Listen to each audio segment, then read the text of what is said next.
The moment karma catches up with a narcissist. There's a particular kind of silence that falls over a room when a narcissist realizes, for the first time, that nothing is coming to save them. No new supply waiting in the wings. No audience left to perform for. No story left to rewrite. Just the consequences of years of choices, finally, unavoidably, arriving all at once. If you've ever wondered whether people like this actually face what they've done, or whether they simply glide through life untouched while everyone around them absorbs the damage, I want to walk you through what actually happens, because the truth is both more satisfying and more complicated than most people expect. Let's start with something important. Karma, in the way we're using it today, isn't mystical. It's not some cosmic ledger balancing itself out. What we're actually talking about is structural, the predictable, almost mathematical way that narcissistic patterns eventually collapse under their own weight, because the entire system a narcissist builds to sustain themselves requires an endless supply of new sources, new admiration, new people willing to absorb the cost of keeping them propped up. An endless supply, over enough time, is almost never actually endless. Eventually, the math runs out. Let's talk about how. The first thing that catches up with a narcissist is the erosion of their reputation, and this happens slower than people expect, but far more completely. Early in a narcissist's life, in their 20s, sometimes even their 30s, the pattern is often invisible because there's always a fresh audience. New friend groups, new romantic partners, new coworkers who haven't yet been burned. Each fresh relationship gets the polished, charming, magnetic version of them because that version is real, in the sense that it's genuinely who they are during the idealization phase. The damage doesn't become visible until you compare notes across relationships, and for a long time, nobody does that. The exes don't know each other. The old coworkers have moved on to different companies. The pattern only exists in fragments, scattered across dozens of people who each think their experience was unique. But here's what happens as time goes on, and this is the part that eventually starts the unraveling. Fragments accumulate. Social circles overlap more than people expect, especially as narcissists age and their pool of fresh targets shrinks. An old coworker becomes friends with a new partner's sister. An ex-friend ends up at the same industry conference as someone currently being love-bombed. Slowly, almost invisibly, the pattern starts becoming visible to people who never would have connected the dots on their own. And once 2 or 3 people who've been burned by the same person start comparing stories, something shifts permanently. The narcissist stops being someone with a complicated dating history and starts being someone with a pattern, and patterns, once named, are almost impossible to unname. This is one of the cruelest ironies of narcissistic behavior. The very thing that makes it sustainable in the short term, burning through people and moving on before the damage becomes visible, is exactly what makes it unsustainable in the long term, because it requires an ever-expanding pool of new people, and eventually, in almost every social ecosystem, the pool stops expanding and starts overlapping instead. The second thing that catches up with them is what happens to their closest relationships as the mask thins with age. This one surprises people, because it seems counterintuitive. Shouldn't a narcissist get better at performing over time? More practiced, more convincing? In some ways, yes. But there's a specific cost that compounds the longer someone maintains a false self, and it's this. The effort required to keep performing the idealized version of themselves increases as the list of people who've seen behind the mask grows. Early in life, a narcissist can compartmentalize easily. Different audiences, different performances, no overlap. But as relationships accumulate, as children grow up and start comparing what they were told to what they actually witnessed, as long-term partners finally leave and start talking, the compartments start collapsing into each other.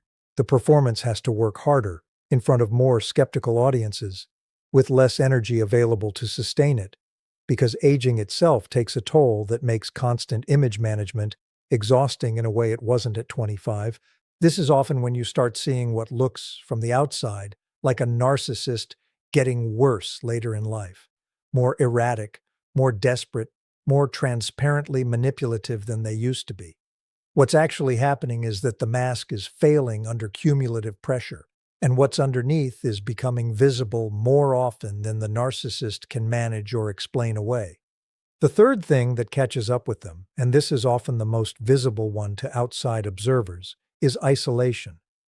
The specific, particular loneliness of having burned through the people who once believed in you, faster than you can generate genuine replacements. Early on, narcissists often surround themselves with people easily because charm is real and charisma draws people in reliably. But charm gets you a first date, a first friendship, a first year at a new job.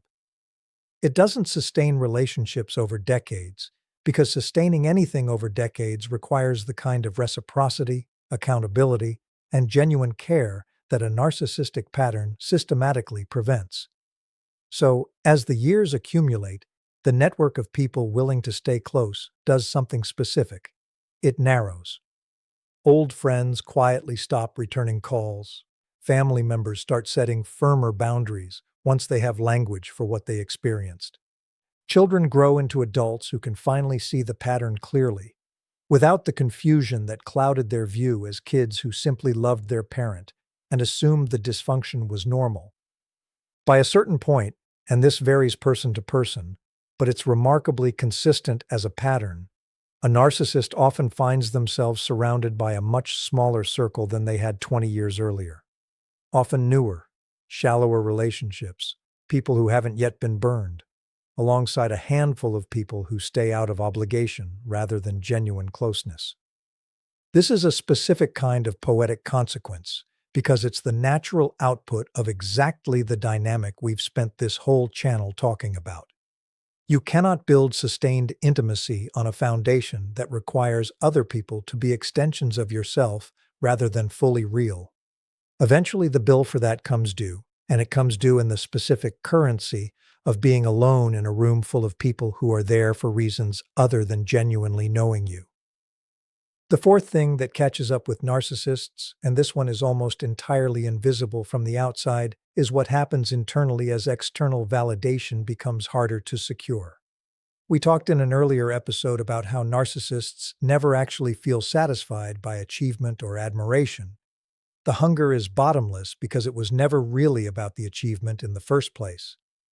But there's a specific compounding problem that emerges with age. The sources of validation that were easy to access in youth, attractiveness, novelty, unearned potential, naturally diminish over time, the way they do for everyone. But a narcissist has no internal structure to fall back on when the external supply thins out.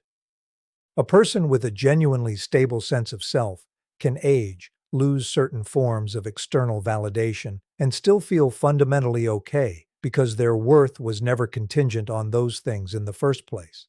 A narcissist doesn't have that fallback. So as the easy sources of admiration naturally recede with time, as they do for every human being, the internal emptiness that was always there, the one we talked about at length in a previous episode, doesn't just persist. It intensifies because there's less and less available to distract from it. This is, I think, one of the most genuinely tragic and genuinely consequential parts of the entire pattern, because it means the very thing a narcissist spent their whole life running from, the raw, unbearable sense of inadequacy underneath the performance, becomes harder to outrun the longer they live, not easier. Time, which softens most people's edges and deepens most people's relationships, does something closer to the opposite for someone who never let anyone actually know them. I want to pause here and name something important, because I don't want this episode to read as pure schadenfreude, satisfying as that impulse might feel if you've been hurt by someone like this. What I've described so far isn't punishment inflicted by anyone. It's not karma in the sense of some external force intervening to make things fair. It's simply what naturally happens, structurally, when a person builds an entire life around extracting from others instead of genuinely connecting with them. The isolation, the eroding reputation, the intensifying internal emptiness, these aren't things that get done to a narcissist. They're the predictable output of the very same mechanisms that made them so effective at hurting people in the first place. The system that let them extract easily from a young, expanding pool of new targets is the exact same system that, over enough time, guarantees the pool runs dry. In part 2, we're going to look at what this actually looks like in a real, specific story. Someone who watched this exact pattern play out over nearly 2 decades with a narcissistic figure in her life. What it looked like when the consequences finally visibly arrived, and something important about what it means for you, watching this happen from a distance, to actually let it happen without feeling responsible for softening it, explaining it away, or stepping back in to rescue them from the very thing their own choices built. Stick around, because that part is where this becomes less abstract and much more real. Her name doesn't matter as much as the 18 years she spent watching this pattern play out in someone she'd known her whole life. First as a child too young to name what she was seeing, then as an adult with the language, and finally as a witness to exactly the kind of unraveling we spent part 1 describing. Let's call her Ranata, and let's call the narcissist in this story her father, Vic, because family patterns like this one tend to be the clearest illustration of everything we've talked about. Precisely because the relationship can't be simply exited the way a friendship or a romance eventually can. Vic was, by every external measure, a successful man for most of his life. Charismatic, well-regarded professionally, the kind of person who lit up a room at industry events and left people talking about him for days afterward. Renata grew up watching adults orbit her father with something close to reverence, which made the private version of him dismissive, cutting, competitive with his own children in ways that never quite made sense until she understood the psychology underneath it. Feel almost impossible to reconcile with the man everyone else seemed to see. For years, she assumed the discrepancy was her fault, that she was seeing him wrong somehow, or that the private version was some kind of exception rather than the truth. The pattern from part 1 started showing up gradually, almost exactly the way I described it. In her 20s, Renata began reconnecting with people from her father's past, an aunt who'd quietly drifted from the family decades earlier, an old business partner who'd once been Vic's closest friend before a falling out nobody in the family ever fully explained. Each conversation added a fragment. The aunt described a version of Vic from 30 years earlier that sounded disturbingly familiar. Charming publicly, cold and competitive privately, quick to claim credit and quicker to deflect blame. The old business partner described a professional betrayal that Vic had always framed within the family as an act of self-defense against someone else's dishonesty. Piece by piece, across people who'd never compared notes with each other, the same pattern kept resurfacing decades apart, with different names attached to the damage. By the time Renata was in her 30s, she'd watched the second thing from part 1 happen almost exactly as described, the mask thinning under cumulative pressure. Vic's second marriage, after a first divorce he'd always framed as his ex-wife's instability, began showing the same cracks the first one had. Except this time, more people in Renata's generation were watching closely enough to recognize the pattern instead of assuming it was somehow unique to their own mother's failings. The performance that had worked so effortlessly on a 25-year-old audience decades earlier now had to work on people who'd had 30 years to quietly compare stories, and it simply couldn't hold the same way anymore. Vic started seeming, to people meeting him for the first time later in life, exactly as magnetic as ever. But to the people who'd known him across decades, something had become unmistakably visible underneath the charm, something that used to be much harder to see. The isolation came next, exactly as predictable as it sounds when you describe it in the abstract, and exactly as painful to watch when it's someone you actually know. One by one, the people who'd stayed close to Vic for decades began stepping back, not dramatically, not with confrontations or ultimatums, but with the quiet erosion of people simply choosing to spend their limited time and energy elsewhere. Old friends who used to call every week called every few months, then barely at all. Renata's siblings, once they had families of their own, started limiting how much access their children had to a grandfather whose comments about their parenting, their appearance, their choices had never actually stopped, just gotten less effective at landing.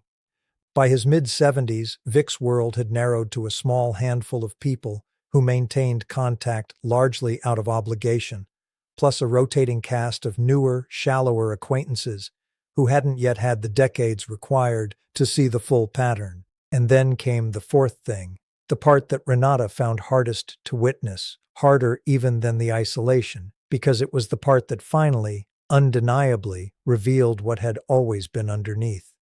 In his late 70s, after a health scare that forced a long recovery and a lot of unstructured time alone, Vic began, for the first time in Renata's memory, showing something that looked less like his usual performance and more like genuine distress.